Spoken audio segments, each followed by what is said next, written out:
नमस्कार। छत्तीसगढ़ में हसदेव अरण्य का मामला कोई नया नहीं है। यह मामला बहुत वर्षों से चला आ रहा है। जो हसदेव जंगल की जो लगातार जो कटाई हो रही है, उसे लेकर जो सरकारें हैं और जो पार्टी हैं वो लगातार पक्ष विपक्ष पर एक दूसरे पर हमलावर होती रहती है। इसके मामले उठते रहते हैं, किंतु इस पर अभी तक किसी भी प्रकार की रोकथाम नहीं लगाई गई है। लगातार कुछ संगठन, कुछ पार्टी और लगातार कुछ ऐसे समूह अपनी विरोध प्रदर्शन दिखाती है, बताती है कि हम जागरूक हैं हसदेव को लेकर।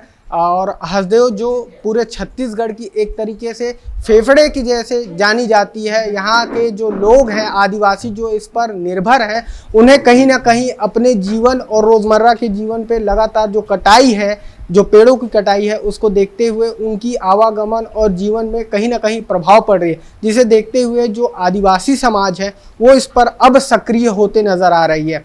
उनका कहना है कि अभी प्रदेश में छत्तीसगढ़ विधानसभा का बजट सत्र चल रहा है और इसे देखते हुए उन्होंने आज बैठक की है और बैठक में क्या उनका कुछ निर्णय है, आगे की क्या रणनीति, उसके बारे में हम आपको बताएंगे और जानेंगे कि किस तरीके से अब ये जो मामला है वो आगे जाते हुए नजर आ रहा है। क्या नाम है सर? विनोद कुमार नागवंशी। अब तक आप लोगों ने कई प्रकार के हसदेव अरण्य को लेकर सरकार को जगाने की कोशिश की है आप लोगों ने, किंतु कुछ भी दाल नहीं गली। लेकिन अब क्या आज की जो बैठक हुई उसमें क्या निष्कर्ष सामने आ रहा है, क्या रणनीति बन रही है? 2019 में हमने रायपुर के पचपड़ी नाका में घेराव किया था।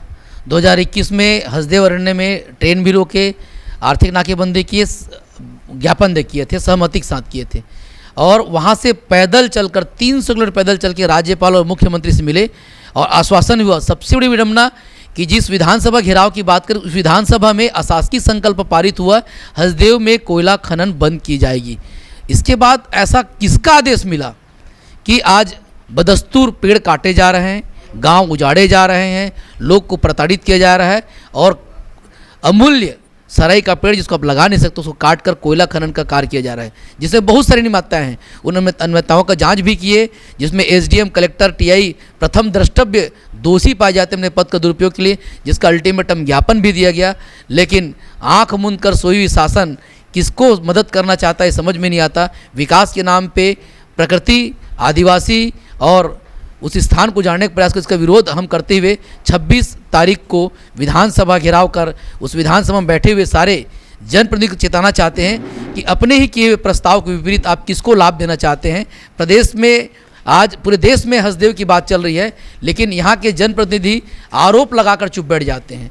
अपने हित की बात हो तत्काल हो जाता है। इसलिए एक नाराज़गी व्यक्त करते हुए समाज, बस्तर का मुद्दा भी जिसमें लगातार आंदोलन चल रहे हैं, मीडिया के माध्यम से पेपरों में आता है, मीडिया में आता है, लेकिन जनप्रतिनिधि चुप बैठे हुए हैं, उनको भी जगाने का प्रयास किया जा रहा है।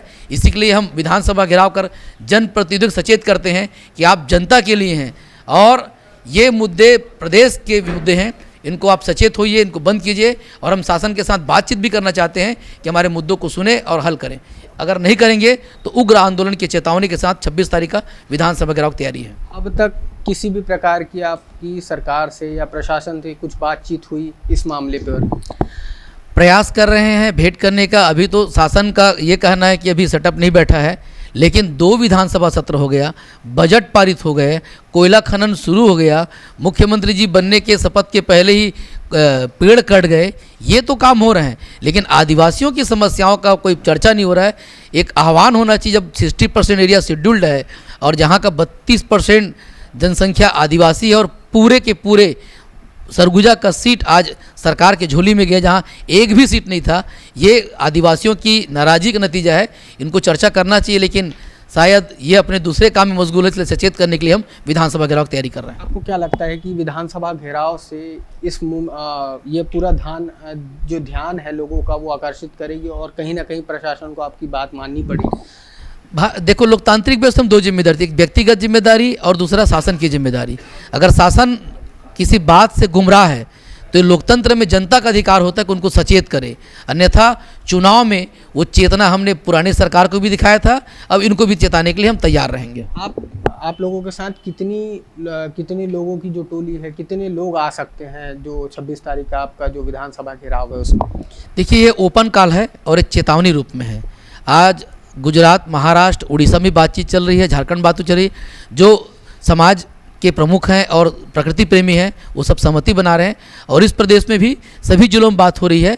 यह एक सांकेतिक घेराव और चेतावनी रूप में है, अन्यथा उग्र प्रदर्शन की चेतावनी के साथ विधानसभा घेराव की तैयारी है, जिसमें सभी की सहमति हमको मिला हुआ है और ये इनके शासन के रुख पे तैयार करता है कि ये आंदोलन कितना उग्र होगा।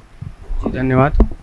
तो ये थे, इनका कहना यही है कि जो हसदेव को लेकर जो लगातार जो कटाई हो रही है उसको देखते हुए लगातार कई तरीके के प्रदर्शन और विरोध किए गए, किंतु अभी तक इस पर ना जो पक्ष है ना विपक्ष या विपक्ष जो भी सरकारें रही हैं या पार्टी रही हैं वो इस पर अपना रवैया चुनाव से पहले वो लगातार सक्रिय दिखती हैं, लेकिन जब चुनाव और सत्ता और सरकार बन जाती है उसके बाद इस पर कोई भी किसी भी प्रकार का ध्यान आकर्षित नहीं करती है। लगातार बजट के जो सत्र है वो जारी है, लगातार बजट पेश हो चुका है, कई मुद्दे विधानसभा में उठ रहे हैं। निश्चित ही इस मुद्दे को भी उठाया जाना चाहिए, किंतु अभी तक किसी भी प्रकार की इस हसदेव को लेकर बातें नहीं उठी है। लोगों को इसकी अपेक्षा थी कि विधानसभा में यह अहम मुद्दा उठ सकता है, किंतु अभी तक यह मुद्दे पे किसी ने भी ध्यान ले जाने की कोशिश नहीं की है, जिसका एक रूप अब 26 तारीख को दिखने वाला है। जो आदिवासी समाज के जो लोग हैं वो बड़ी संख्या में अपना विरोध जाहिर करेंगे और लगातार जो भारी जो टोली है वो पहुंच के विधानसभा का घेराव करेगी। अब देखना होगा कि इस जो बड़े पैमाने में जो ये विरोध किया जा रहा है विधानसभा घेराव, जहाँ पे जो विधायक हैं, मंत्री हैं, वो उस जगह का घेराव करना एक अपने आप में बड़ी बात है।